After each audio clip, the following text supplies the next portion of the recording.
الحمد لله رب العالمين والصلاة والسلام على رسولنا محمد صلوات الله والسلام عليه. turacyakomeje isomo ryacu dukomeza dushimira tunasingiza Uwiteka Allah subhanahu wa ta'ala. Allah we mu byo yaremye ibihe, agira bimwe mu bihe arutisha ibindi.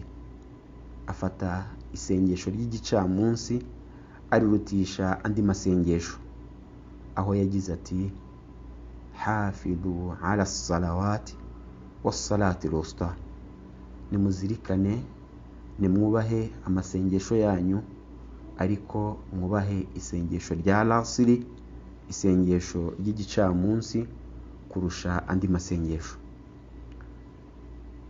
Ibi mbivuze kugira ngo abantu bajye bazirikana isengesho, cyane ko kurikereza ukarisenga magharibi yegereje ni bimwe mu bimenyetso by'abanafiki. Dukomeje isomo ryacu rya Tibbi Nabawi, aho turimo turebera ko mu byo Rasul sallallahu alayhi wa sallam mu buvuzi yatwigishije harimo kwirinda.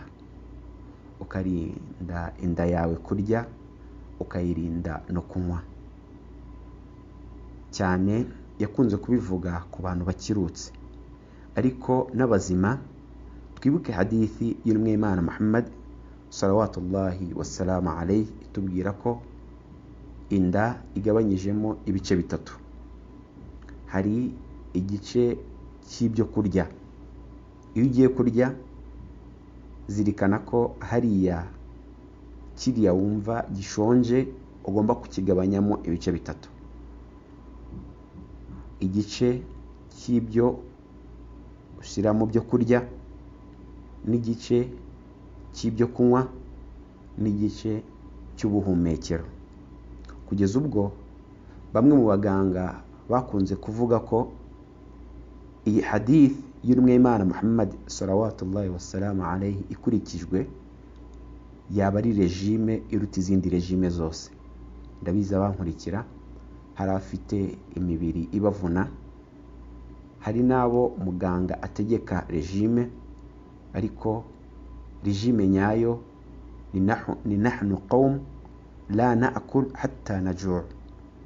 Regime nyayo ni ya yindi nayo ishingiye kuri hadithi igira iti twe nk'abayisilamu ntiturya kiretse iyo dushonje, kandi niyo turiye ntiduhaga.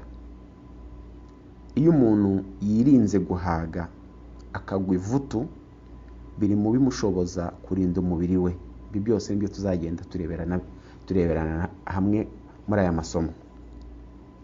Hadithi twari tumaze gusoma, cyangwa se hadithi twagarukiyeho,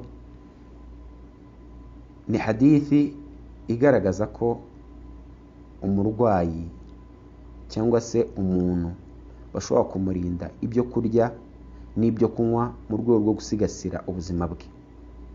Ahangaha Rasul sallallahu alayhi wa sallam yahise aduha urundi rugero, cyangwa se umwanditsi yaduhaye hadithi iza nk'urugero ku muntu ukirutse. Ni hadithi ya Ummi Mundhir binti Qais al-Ansari, aho yatubwiye ko rimwe Rasul sallallahu alayhi wa sallam yaramusuye ari kumwe na Ali bin Abi Talib. Ali naqi akirutse indwara. qalat, nuko uyu mutegarugori arakomeza tubwira muri iyi hadithi ngo twari dufite ikinyobwa cyangwa se isosi, ikinyobwa cyakozwe mu itende. Nuko Rasul sallallahu alayhi wa sallam agiye kurya ari kumwe na Ali, afata Ali akaboko aramubwira ati itonde, mahalan fa innaka naqahu min marad, kuko wowe urakirutse cyangwa se uvuye mu burwayi.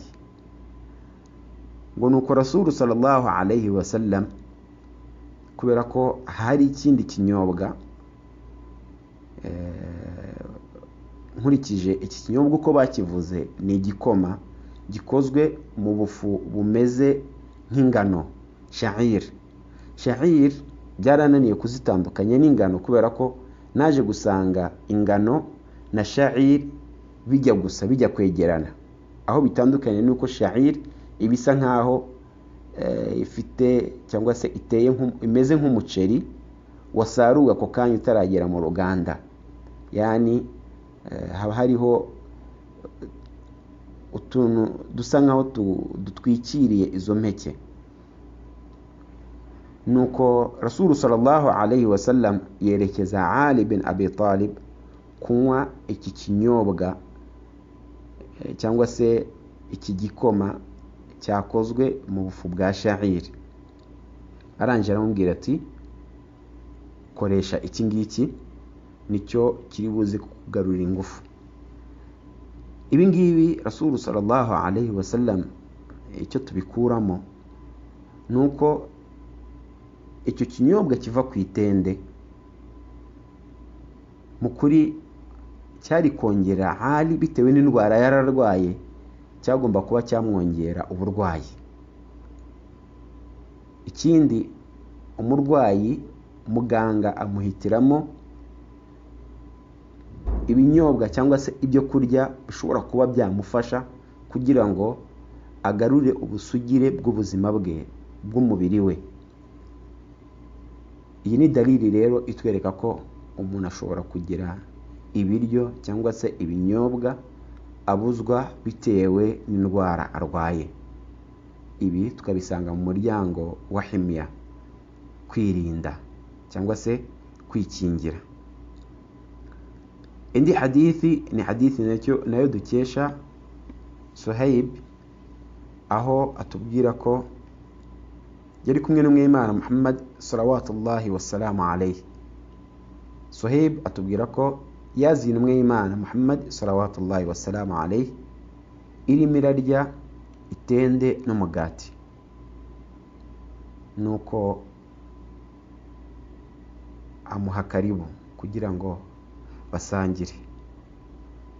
Atangiye kurya, Rasulu sallallahu alayhi wa sallam aramubaza ati, ata'akulu tamran wa bika ramad, bite ni gute warya itende, ese urarya itende urwaye amaso? Ahangaha bishoboka kuba nkuko nabajije bamwe mu baganga ko ari amaso adahurirana n'isukari cyangwa se adahurirana n'itende. Byabaye ngombwa ko Rasulu sallallahu alayhi wa sallam amubuza kurya uyu mugati no kurya itende. Uyu mugabo nabyumvise amutera blague cyangwa se asa nk'ukina nawe, aramubwira ati, amusuhu ndimo ndanyunguta cyangwa se ntabwo ndimo ndayirya ahubwo ndimo ndayinyunguta bitewe n'uburyo numva nyishaka.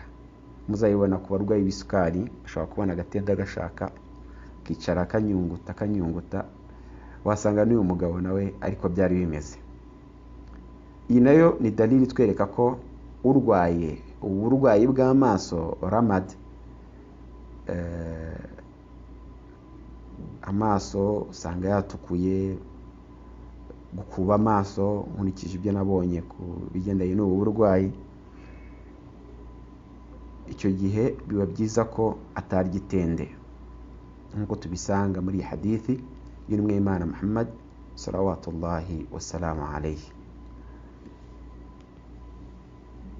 Nkasozereza kuri hadithi igaragaza ko imiti ahanini tuzayisanga mu bintu bitatu. Iyi hadithi izakomeza muri indi somo tuzakurikizaho, dusaba Allah subhanahu wa ta'ala ko yaduha kwakira iyi miti y'umwimana Muhammad salawatullahi wassalamu alayhi, iduha tukayakirana icyizere, cyane ko murabizi ko imiti yose ibaho ishingiwe ku igeragezwa. Iryo geragezwa ritanafite wahi, ridafite Qur'ani na sunna. Igeragezwa dukekeranya ko rishobora gucamo cyangwa se ntiricemo, ariko igeragezwa ry'intumwa y'Imana Muhammad salawatullahi wassalamu alayhi riba rishingiye ku kuri kudasubirwamo, ku kuri kudagira amakemwa. Dusaba Allah subhanahu wa ta'ala ko yaduha kuryoherwa n'izi nyigisho, kandi twumva ko tuba twumva hadithi z'intumwa y'Imana Muhammad salawatullahi wassalamu alayhi tukabasha kubiha agaciro. Allah abishimire nanjye anyishimire.